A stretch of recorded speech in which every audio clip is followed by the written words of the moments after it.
오늘은 5절 말씀 중심으로 해서 말씀을 보도록 하겠습니다. 그가 찔림은 우리의 허물을 인하며 그가 상함은 우리의 죄악을 인함이라. 그가 징계를 받음으로 우리가 평화를 누리고 그가 채찍에 맞음으로 우리가 나음을 입었도다. 바로 이 말씀, 이 기독교 신앙의 그리스도의 그 예언되어 있는 말씀 가운데 가장 대표적인 첫 번째 말씀이 바로 이 본문입니다. 예수님께서 죽으신 건 그분이 죽을 만한 거짓말쟁이, 거짓 선동가, 거짓 선지자, 그리고 유대 정부의 반역자였기 때문에 죽은 것이 아니라 그분의 죽음이 바로 이렇게 우리의 허물 때문에, 그리고 우리의 죄악 때문에, 그리고 우리의 징계, 이 받을 이런 것들 때문에 예수님께서 다 받으셨다라고 하는 걸 말씀하고 있습니다. 본문을 보면 대신 우리를 받으신 형벌이 네 가지로 나오는데 찔림과 상함, 그리고 징계와 채찍입니다. 찔리는 고통, 가시면류관으로 찔리고 또 창으로 찔리고 가장 대표적으로 녹슨 세 개의 못으로 예수님의 손과 발을 관통하는 찔림을 당하셨습니다. 상함은 말도 못하게 당하셨습니다. 예수님의 얼굴에 침을 뱉고 야유와 욕과 주먹으로 때리고 손바닥으로 때려서 손바닥으로 뺨까지 때리고 갈대를 가지고 그 가시면류관 쓴 곳을 때리고 상하지 않은 곳이 없을 정도였습니다. 손, 발, 머리, 등, 옆구리까지 모두 상하셨습니다. 그리고 예수님은 이 과정에서 철저히 징계를 당하신 겁니다. 인간이 받을 수 있는 그 모든 징계를 다 받으셨습니다. 어디 하나 멀쩡한 것이 하나 없었습니다. 마지막에 걸들였던 옷까지 다 벗겨버리고 다 찢어서 나눠 갖고, 그리고 예수님은 시로락이 하나 걸치지 않은 완전한 징계를 받으셨습니다. 대체 이런 징계가 어디 있습니까?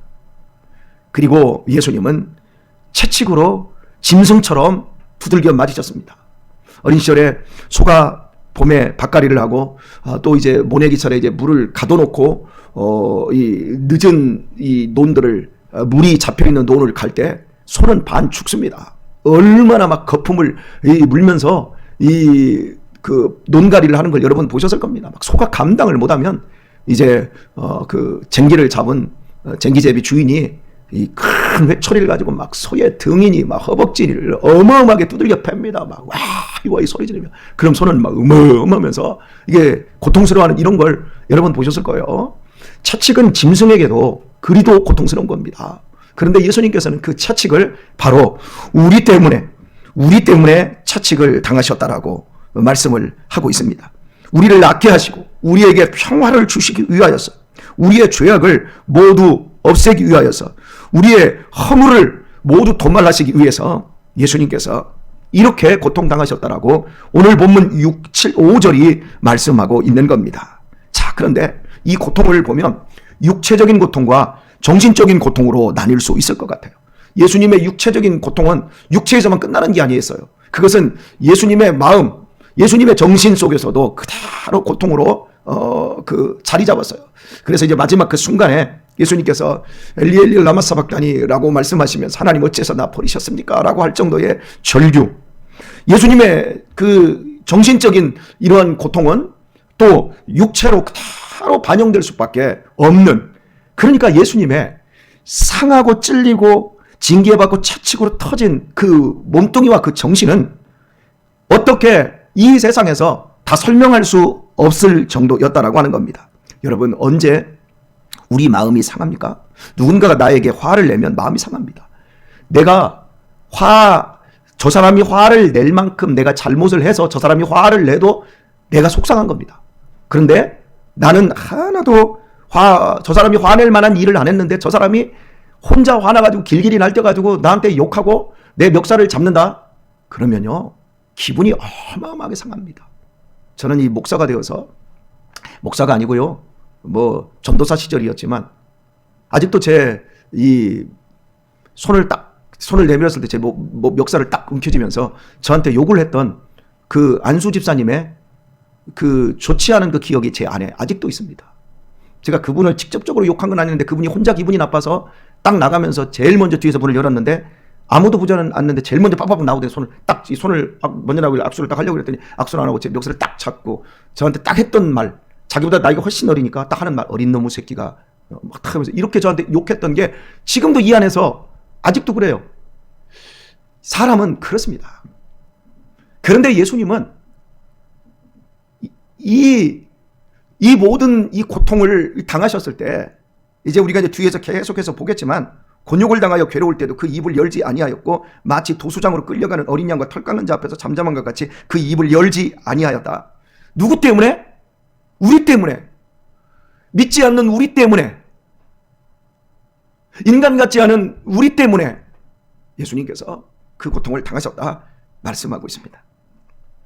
이 본문 속에서 우리에게 말씀해주고 있는 것은 예수님께서 이렇게 처참하게 상할 때마다 우리의 마음에 상처가 찢겨지고 우리의 치욕이 벗겨지고 우리의 마음에 무거운 짐이 가벼워진다라고 하는 걸 말씀하고 있습니다. 예수님께서 숨이 끊어졌을 때 하나님께서 우리 모든 죄인들을 다 용서하셨다라고 하는 것으로 바꿔지고 있는 겁니다. 여러분, 이것이 어떻게 가능합니까? 그분의 아픔과 그분의 상함과 그분의 고통이, 그분의 채찍질이, 그분이 징계당한 것이 어떻게 우리 모든 죄인들을 용서하고 우리를 낫게 할 수 있는 것이 될 수 있습니까? 내가 동의하지 않았는데도 다른 사람이 나를 대신하여 나의 죄를 완전히 없애버렸다. 그분이 나를 위해 죽었다라고 하는 게 내가 동의하지 않았는데도 어떻게 이것들이 가능할 수 있겠습니까? 여러분, 설령 죄를 대신한다 할지라도요, 1대1로 교환해야 하는 것 아닌가요? 구약시대의 모든 제사들은 거의 1대1이었습니다. 물론 대속죄일에 한 마리의 송아지를 드림으로 말미암아 이스라엘 전체의 1년치의 속죄를 갚기는 했습니다. 근데 이제 보편적으로 1대1로 돼야지 어떻게 한 사람의 죽음이 모든 죄인들의 죄와 허물을 대신할 수 있는가? 이것은 월등한 존재의 차이입니다. 월등한 신분의 차이라고 할 수 있겠습니다. 예수님과 우리는 아담으로부터 흙으로 만들어진, 아담으로부터 나온 흙으로 돌아가야 될 후손에 불과합니다. 원래 아파르, 먼지를 모아서 만든 것이 아담입니다. 그게 바로 아파르입니다. 인간은 먼지로 만들어졌습니다. 인간은 먼지입니다. 그래서 죽으면 먼지로 흩어지는 겁니다. 우리의 출생은 아담으로부터 먼지와 같은 존재로 만들어진 먼지입니다. 그러나 예수님은 장세 전에, 만물 이전에 하나님 안에서 함께 계셨고, 예수님은 창조된 존재가 아니라 예수님은 원래부터 하나님이십니다. 그 하나님이 인간의 몸을 이 땅에 입고 오셔서 모든 인류의 죄를 짊어지셨기 때문에 아파르 같은 먼지와 같은 모든 인생들이 믿기만 하면 대신 속죄를 이룰 수 있는 것, 이것을 누가 만들었습니까? 바로 하나님께서 그런 권리를 행사하시고 당신의 아들에게 이렇게 모든 죄를 담당시키실 수 있었던 것입니다.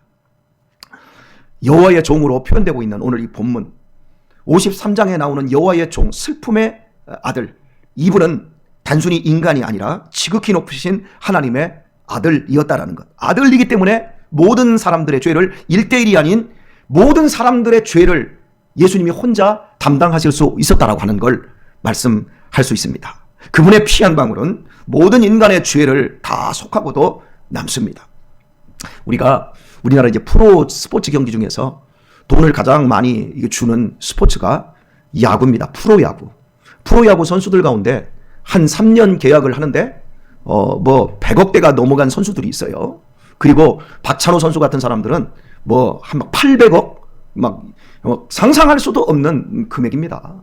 그러니까 자식 키워가지고 고작 의사 만들어봤자 한 달 월급 1,000만 원 해서 한 1,500만 원이라고 해봅시다. 월급쟁이로 1,500만 원, 그 10년 벌면 얼마입니까? 1년이면 한 1억, 한 2억 정도 되는데 10년 벌면 20억입니다. 의사 생활 해봤자 30년입니다. 60억 법니다. 그런데 1년 연봉이 800억. 게임이 안 되는 거예요. 그러니까 우리가 자동차 한 대 딱 팔면, 자동차 한 대 수출할 때 3천만 원이라고 해봅시다. 10대 팔아야 10대 팔아야 3억입니다. 100대 팔아야 30억입니다. 1000대 팔아야 300억입니다.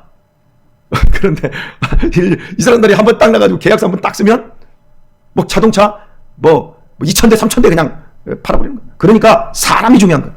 사람이 이 세상에 있는 그 물건이나 그 어떤 거와 비교도 안 되는 거예요.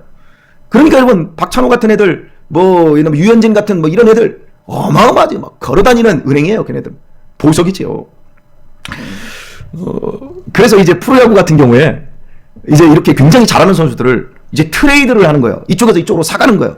이 사갈 때요, 그 선수가 원해서 갈 수도 있지만 원하지 않는데도 구단에서 저쪽으로 가. 보통 이제 못하는 선수들이 있는 데하고 이렇게 저쪽 선수 잘하는 대형 선수라고 하거든요. 잘하는 선수 한 명하고 이쪽에 선수하고 5명, 10명하고 바꿔요, 이렇게. 그러면 구단에서 바꾸는 거예요.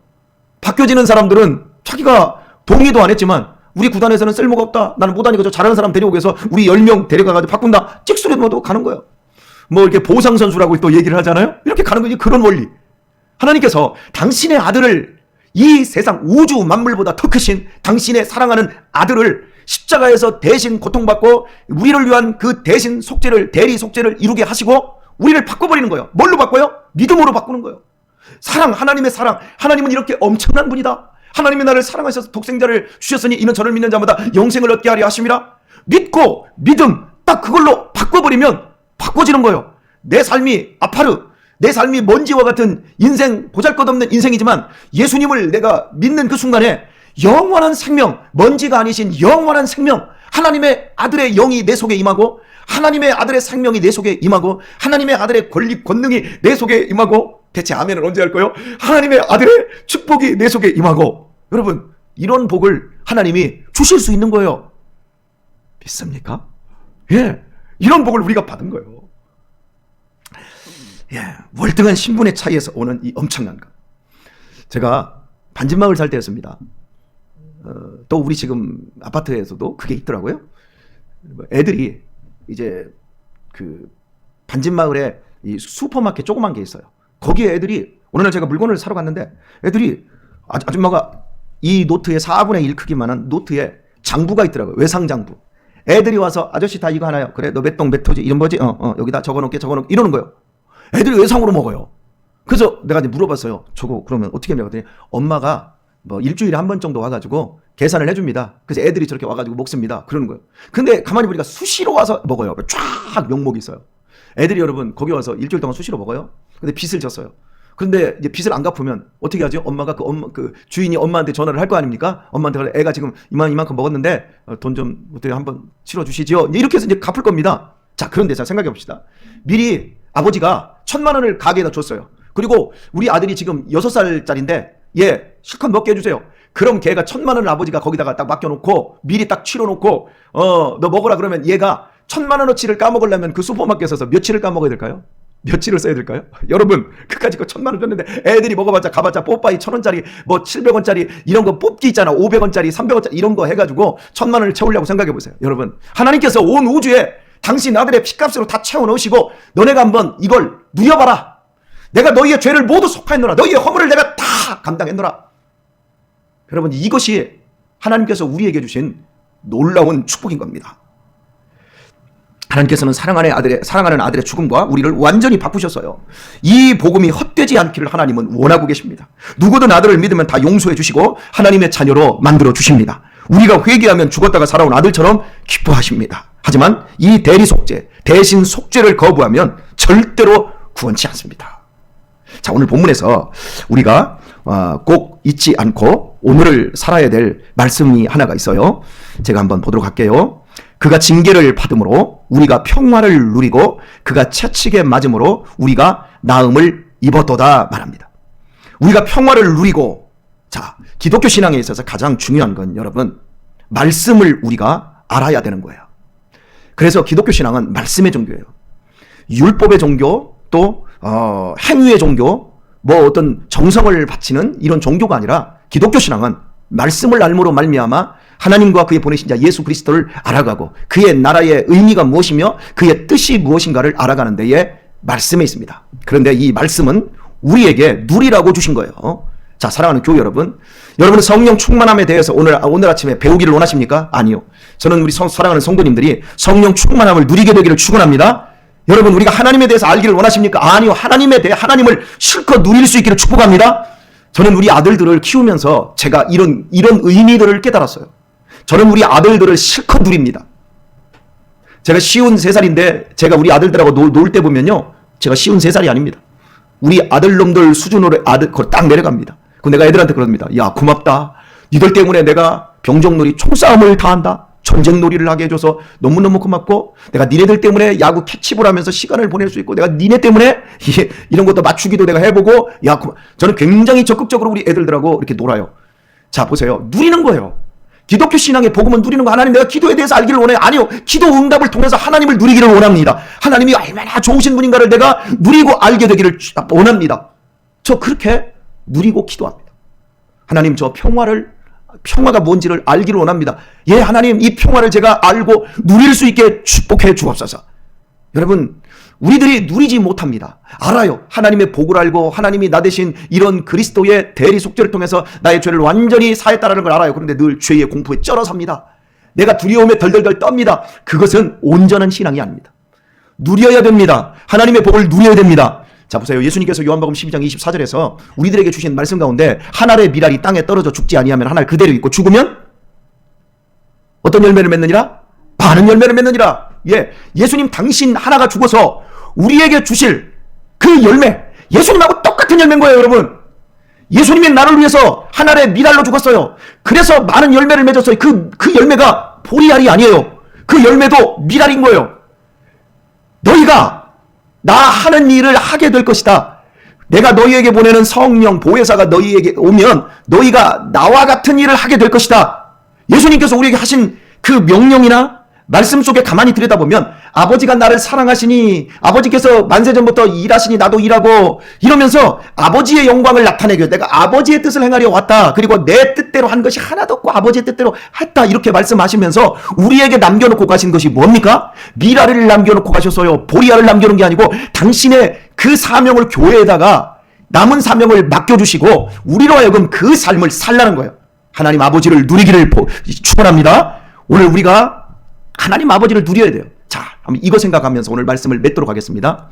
여러분, 우리가 음식을 먹습니다. 그 음식을 먹음으로 말미암아 그 음식이 뭐가 되죠?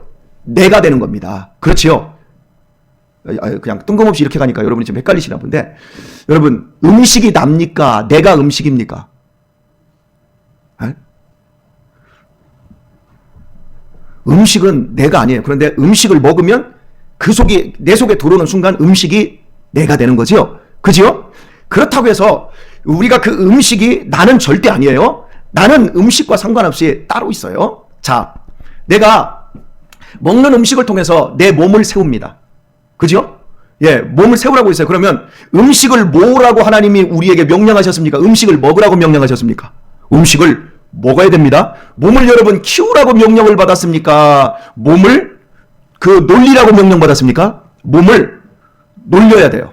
그래야 건강한 인생을 삽니다. 그렇지요. 자, 걸음을 한 알의 밀이 떨어져 죽지 아니하면 그렇잖아요. 우리의 몸은요, 죽어야만이 많은 열매를 맺는 구조예요.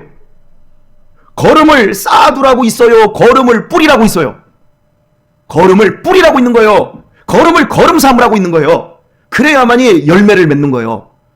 그런데 돈도 쌓아두라고 있는 게 아니에요. 음식도 쌓아두라고 있는 게 아니에요. 돈도 먹고 다 먹음으로 말미암아 우리 자신을 통해서 또 다른 열매를, 또 다른 미랄을 맺는 것, 그것이 예수 그리스도의 복음 안에서 선명하게 나타난 비밀입니다. 나 혼자 살고 나 혼자 죽기를 원하는 크리스찬으로 우리가 존재한다면 아무런 열매도 맺지 못할 겁니다. 그러나 내가 죽음으로 말미암아 많은 열매를 맺는 이 오늘 본문에 나타난 53장 5절의 삶의 원리를 내가 살아간다면 하나님의 평화를 누리고 수많은 내 삶 속에 상처와 아픔들이 나음을 입게 될 것이고, 또 이 삶으로 말미암아 우리의 주변에 있는 사람들에게 진정한 평화를 나타내며 멋있고 행복한 인생을 사는 그 일에 하나님께서 누리게 하시고 도와주실 것입니다. 오늘 또 여러분, 코로나로 말미암아 정점을 찍어가고 있는 이 극심한 시대에 예수님께서 나를 위한 대리 속죄를 완전히 이루셨음을 여러분 인정하시며 오늘 또 믿음으로 전진하셔서 걸어다니는 작은 예수님으로 여러분의 남은 생애 이 시간들을 복되게 채워 나가실 수 있기를 예수님의 이름으로 축원합니다.